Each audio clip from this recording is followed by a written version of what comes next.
Hello everyone.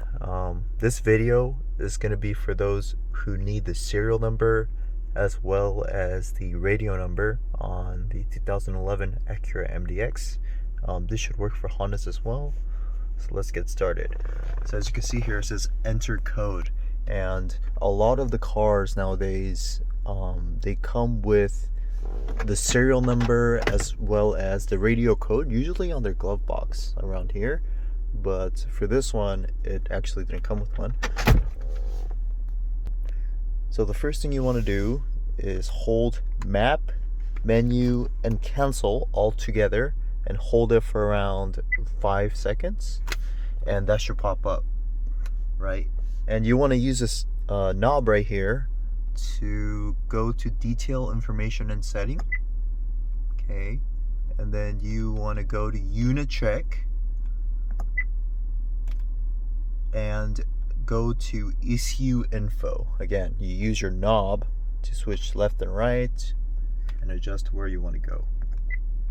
Okay, and with this, you're going to get a serial number, as you can see here, ANB 27013303. That is my serial number, and I'll put a link below of where you could go to find out your radio code. So for this, you're going to need your serial number as well as your VIN number, your email, phone number, as well as zip code.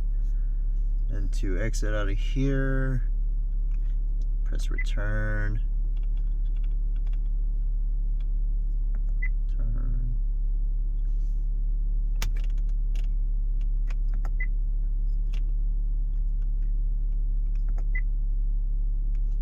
Now, after you have entered your serial number, VIN number, and all that kind of stuff, they should email you with a new code, a 5-digit code that your car came with. So with that code, you're able to enter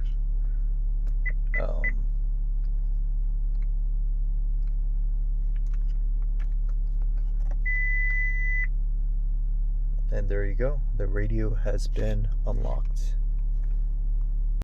After you have entered the code, shut off the car, turn it back on, and your enter code should now be gone. Alright, thank you for watching, and hope you have a great day. Bye-bye.